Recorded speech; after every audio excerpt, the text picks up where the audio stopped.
am the Whistler, and I know many things, for I walk by night. I know many strange tales hidden in the hearts of men and women who have stepped into the shadows. Yes, I know the nameless terrors of which they dare not speak. And now the Whistler's strange story. The Calculator.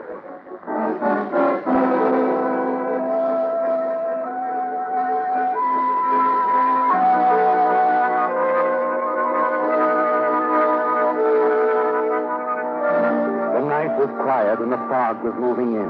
Gray, misty patches swirling about the streetlights of the commercial district, just off San Francisco's waterfront. The tower clock atop the ferry building pointed at 20 minutes of 11 as Glen Philman stepped out of the offices of the Marathon Chemical Company, turned up his coat collar to shut out the chill of the night. Outwardly, you appear calm, don't you, Glen? And your steps slow and even as you stroll down the deserted street. Into an all-night diner at the corner of the block. Hello, Glen. Still burning the midnight oil, huh? Yeah, had to knock off for a cup of coffee. Make it black, Jeff. Sure. Ain't your partner with you tonight? Max? No, he's at the plant. Look, how do you guys work like this night after night? Better slow up, boy. You live longer. Be like me. I put in my something. What was that? Sounded like an explosion. Well, it's down the block somewhere. Come on, let's have a look. Hey, look up there. Fire. It's our plant. Come on, you guys.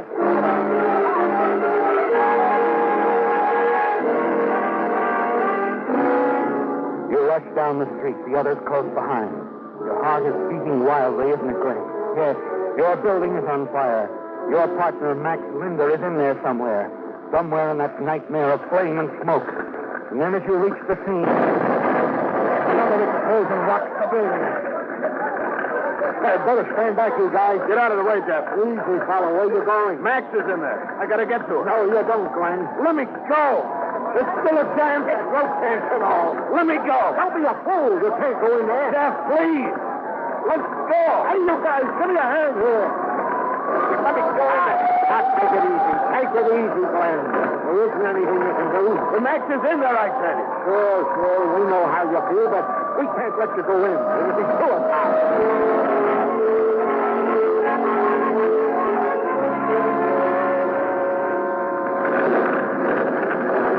Come on, Glenn. No use sticking around here. All right, Jeff, all right. Oh, wait a minute. There's the fire captain over there. Let me check with him. Come on. Captain? Captain? Yes? Captain, my partner... Who are you? My name's Philman. My partner, Max Oh, Lindman. so you're Mr. Tillman. Well, you'll be glad to know some of my boys found your partner in the back alley. He managed to get out of the building somehow. What? You mean he's alive? Yeah, that's right. Ambulance took him to emergency a few minutes ago. He'll be okay.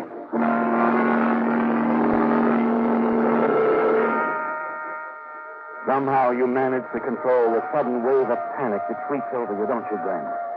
You move out of the crowd quickly. Tell Jeff you're going on to the hospital. Instead, you drive to your apartment. There you take a small packet of blueprints out of your pocket. Stare at it for a moment, and then hide it behind the painting hanging over the mantel. Your hand is shaking badly, isn't it, Glenn, as you pour yourself a drink and slump down into a chair. An hour later, you're still sitting there, staring down at the now empty glass. What?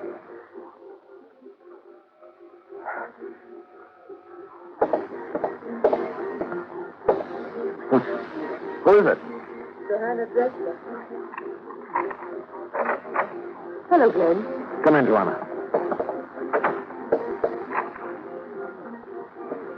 I was listening to the radio. Heard about the explosion. I was worried about you. Me or the blueprint? Oh, well, naturally, I was concerned about them, too. After all, the people I represent have offered $50,000 for your invention. Okay, that's safe. Don't worry about it. The news report said that your friend Linda had been injured. Not badly, so I understand. You were not at the factory when the explosion occurred. No, I left the building a few minutes before. How fortunate. You find something amusing? Not exactly amusing. I've been wondering about the explosion if it really was an accident. What are you driving at? A thought occurred to me.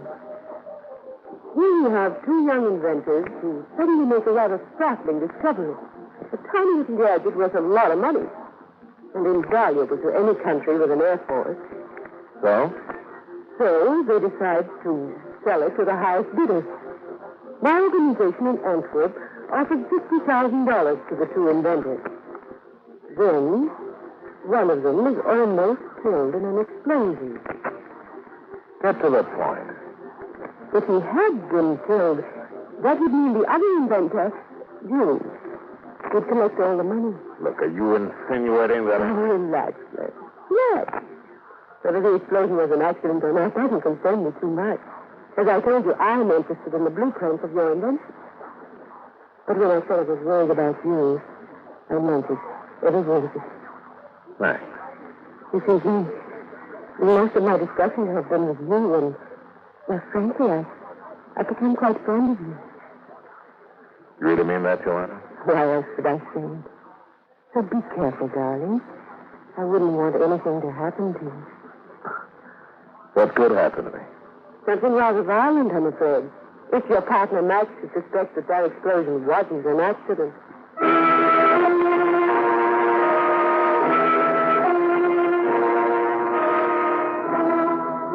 Long after Johanna's gone, you paced the apartment, wondering just how sincere she was when she told you she was fond of you. She's a beautiful woman, isn't she, Glen? Charming and intelligent, too. And you're sure the two of you could accomplish big things. But she's clever, too. And the agent of a foreign organization. And you decide to reserve final judgment until you're certain of her motive. Meantime, there's Max to worry about. You wonder if he suspects that you tried to kill him. You'll have to face him sooner or later, won't you, Glen? And you realize that you've got to call at the hospital tonight. It'll look strange if you don't. It's going to be a terrifying ordeal. And your nerves are almost at the breaking point when you arrive at the hospital. You're surprised to see your partner sitting up in bed. You're relieved a little as you note the faint trace of a smile on his lips. Hi, Glen. Maxie, how do you feel? How are you? Oh, not too bad. Just shaken up. Bruises here and there. I'll be okay, the doc says. Well, I'm sure glad to hear that. Sure had a close call. What in the world happened, anyway? I don't know. Experimental one of the plant just blew apart at the seams. Just like that. Yeah. How'd you manage to get out? A few minutes after you left, I heard the phone ring in one of the offices down the hall. I left my work table to answer it, and that's when it happened. Blast knocked me down the stairs. I managed to crawl in the alley. Lucky thing that phone rang when it did, huh? Yeah. Wasn't it lucky for me, Glen? Yeah. I guess that part of the plant's a total wreck. So I understand. The reporter was here a few minutes ago interviewing me. Said it was completely demolished. Fireman did a good job, though. Saved the rest of the building. Glad to hear that, huh, Glen? Oh, sure. You mean the officers? Especially our office. And the little package of blueprints tucked away in my bottom drawer. Yeah. Well, look, fella, you probably want to get some sleep. No. Stick around, Glen. Doc said he'd be back in a bit and check me over. Probably let me go home. Tonight? Yeah. I thought maybe you'd drive me back to my apartment. Well, sure, but... You don't mind, do you? No. No, I don't mind.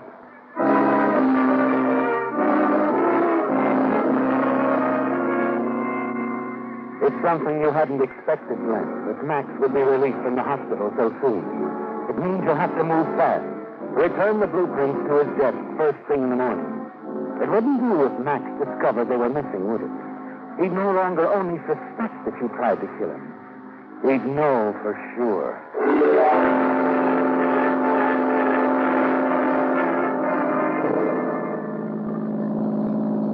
I'm sure glad to get out of that hospital. This is the Willies. Well, you've had a rough night, Max, but it's all over now. Good night's rest. Turn right. Next corner, huh? Turn right. Yeah. I want to drop by the office first. What? You mean now? Now. But why? The blueprints. Feel safer if we pick them up tonight. before something else happens. You never can tell when there's been a fire. Oh, now, look, Max, nothing's going to Maybe happen. not, but... Well, forget it. No, Glenn. I want to pick up those blueprints tonight. Come on, turn right at the next corner.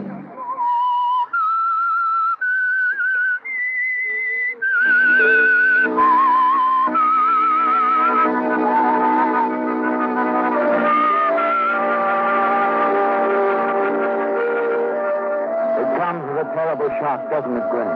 Your partner Max's miraculous escape from your attempt to kill him, and his sudden decision to drive back to the office to pick up the blueprints of the electro-gyro that you developed together, which will outmode present-day guided missiles. Blueprints that are now hidden away in your apartment. En route, you try to persuade him to wait till morning, but it's no use. He's determined to get there. And you wonder what he'll do when he discovers they're missing. The fog rolls in from the bay. Your mind is working frantically, searching for a way to prevent him from making that discovery. And then almost before you realize it, you find yourself pulling up in front of the building. Well, sure made a mess out of the front of the building, huh, Glenn? Yeah. Look, Max, it might be dangerous going in there now. Why Oh, don't we... relax. Just a minute there. Huh? Oh, good evening, officer. Evening. I'm thinking of going inside, will you? Why, yes. Sorry. Oh, it's all right, officer. We work for the Morrison Company. My name's Linda, and this is Glen Philman. Sorry, gentlemen, no one's allowed in the building until it's been thoroughly inspected. But we only want to check the offices. It'll only take a minute. Are you arguing about it, Mr. Linda? Yeah, come on, Max. The officer's only following his orders. We can look over the files in the morning. After the building has been inspected.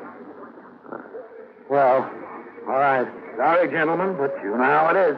But, of course, officer. We understand. Come on, Max.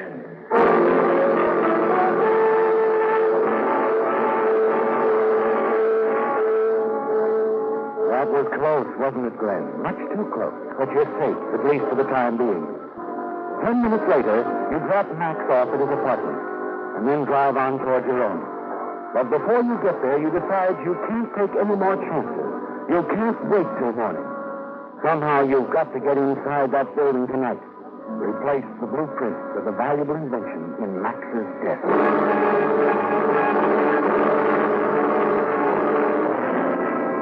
You park in front of your apartment, hurry upstairs, pick up the blueprints, and return to your car. You turn around and drive back toward the plant. It's terribly risky, isn't it, Glenn? But a risk you must take. When you reach the plant... You there, Frank. What are you doing back here? Nothing, officer. I just came down to look over the building. I'm employed here. Well, let's have a look at you. Really, officer? You're not the one. What? What do you mean? Someone was crawling around inside this building about 10 minutes ago. What? Oh, I almost caught him as he was coming out. They slipped past me. Drove off in a yellow convertible. A yellow convertible? You know who it might have been? No. No, I don't.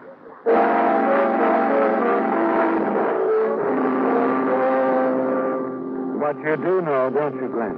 Yes. Max drives the yellow convertible. You're certain it was he.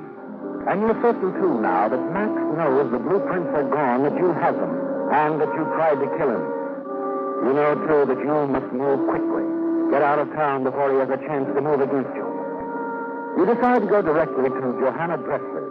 Attempt to close the deal for the blueprints tonight. At Johanna's apartment building, you approach cautiously. Then stop dead in your tracks. Someone is standing in a doorway across the street. It's Max. Stunned, you drive back to your apartment. Pick up the blueprints. You don't want to see Max. And you don't want him to find you. So you decide to go into hiding until your deal with Johanna is finished. You pack a suitcase and then drive downtown to a hotel. I'd like a room. Anything you have available. Oh, of course. If you'll register here, please. All right. Now, let me see. I have a nice room in the rear of the building, 5th floor. That'll be fine. You are, sir? Room 511. I'll have the boy take your things up immediately, Mr. Bennett. Thank you. Are you going to be with us long, Mr. Bennett? Maybe, maybe not. Depends on how soon I can close the deal.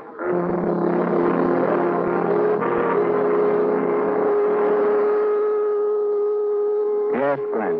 It's going to be difficult completing the transaction with Joanna, with Max watching her so closely. You want to get the money, all of it, as quickly as possible and then leave town. But Max stands in your way. You spend the rest of the night thinking about it, what you must do. The following morning, you put in a call to Joanna. What a ghastly hour to call Glen. It isn't 8 o'clock. Joanna, when can we close this deal? Oh, as soon as I get to the bank and draw a draft. I want it all, Joanna, the $50,000 in cash. All of it? But Glen, darling, that wasn't in the agreement. I know. Half when you turn over the blueprints, the other half after my company has had time to study them. Sorry, darling. We do it my way or else. Or else what? Or else I close a deal with one of your competitors. Really? Yes. You know, yours isn't the only firm interested in our invention, sweetheart. I have an offer of $50,000 cash right now for it. I'm only giving your company the opportunity to match that offer. It won't work, darling. You're fibbing, aren't you, about this competitor? Am I? Of course you are. I'm sorry, Glen. My company would never do it. So I'm kidding, huh? Look, it might interest you to know I'm calling from your competitor's place right now. Really? Yes. Why don't you call the Hotel Radford? Ask for Mr. Benner's room. Get yourself a little surprise. Well? All right, Glen. I believe you. Give me time to put through a call to Antwerp, will you? Sure, fair enough. I should have an answer for you soon. Why don't we have dinner together, say at the Blue Rock Inn? No, I don't think that... The Blue Rock Inn.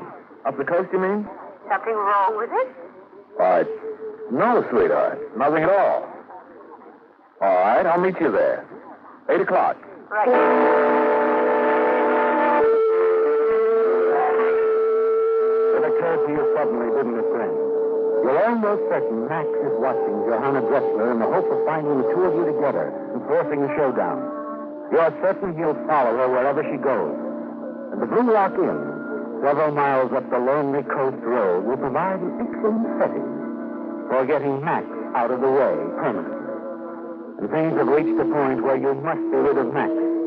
Because you've decided that as long as he's alive, you know you'll never have a moment's peace.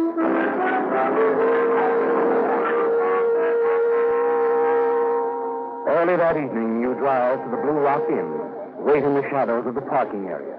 Keep your motor running so you can get away quickly. A few minutes before 8, Joanna drives up, walks past without seeing you and enters the inn. Moments later, another car drives in, a yellow convertible, Max. You draw the .38 from your pocket. Then, as he comes up the path...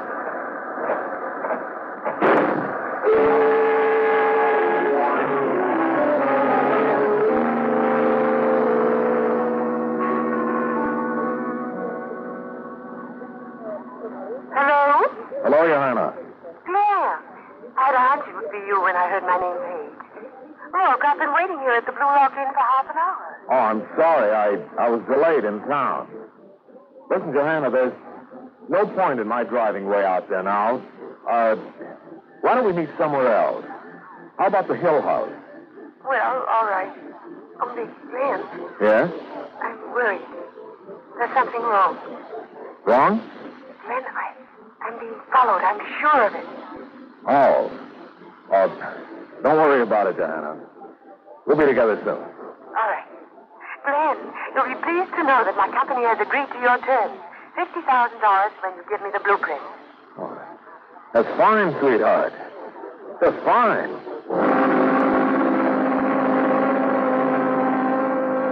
You smile as you hang up the phone, don't you, Glenn? Smile at Johanna's fears about being followed. You're certain it was Max who was following her. Then you begin to wonder. Perhaps someone else is on Johanna's trail. You decide to keep the gun handy just in case. You drive to the Hill House. Wait for Johanna in the cocktail bar. Johanna, over here. Hi, I'm late, darling. Oh, sit down. What took you so long? Oh, you must be excitement, darling.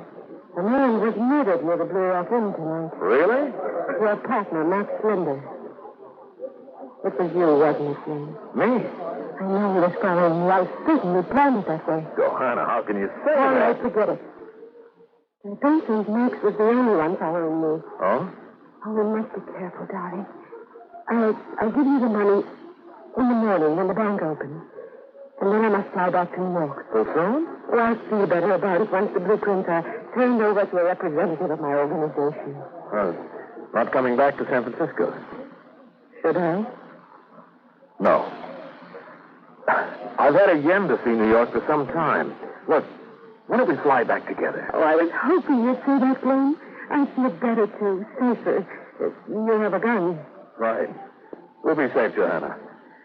Well, let's have a drink on it. Oh, I could use one, Glen. To a safe journey together. And happy landing.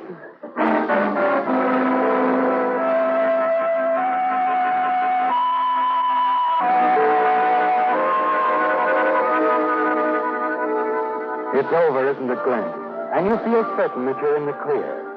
Only the possibility that someone else might be following Johanna makes you decide to put the .38 that you used to kill Max Lindman into your suitcase.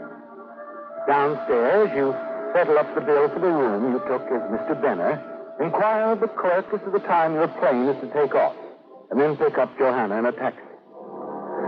At the airport, you turn in your luggage and wander into the cocktail lounge with Johanna on your arm. Oh, darling, I've made such wonderful plans for us in New York. Nightclubs, theaters. We'll have a glorious 2 weeks. Why only 2 weeks? Well, I should go back to Europe, you know. Oh, look, Joe, why not quit the company? I'm scared of it. The work is rather dangerous. Dangerous? How so? Our competition, darling. Sometimes they tend to become rather violent. Girl must be very careful. Take your friend Mr. Benner, for example. He's quite dangerous. Benner? Really? Of course. If he was willing to pay $50,000 for these blueprints, like you said, well, he must have wanted them badly. Suppose he decided to follow me. Trying to get the blueprints by force. Not a chance of that, sweetheart. I know. I took care of it. What? I arranged it so that your Mr. Benner would be delayed long enough so that we could get out of town. Johanna, what did you do? I put in a call to the police before he picked me up at my apartment. An anonymous call, naturally. I told them that Mr. Benner, room 511, Hotel Radford, was involved in the shooting of your partner, Max Lindman. You did what? A nice little joke to play on Mr. Benner, don't you think? Joke? Johanna, you little fool. Don't you understand? I'm Benner. I set that up. I'm Mr. Benner. Thanks, Benner, for identifying yourself. Huh? Makes it easier for me. I'm Lieutenant Foster, homicide. The hotel clerk said to come to the airport and look for a man in a checkered overcoat and a light gray hat, but this way it's much easier. There's been a mistake. Sure, and you made it. Come on, Mr. Benner. You too, miss. There's a lot of things we'd like to ask you about. Where are we going? To police headquarters. But first to the baggage room to pick up your luggage. You see, I'm looking for the gun that was used to kill a man named Max Lindman last night. A .38. You haven't got it on you. I've got a hunch we'll find it in one of your bags. Well, Mr. Benner, shall we go?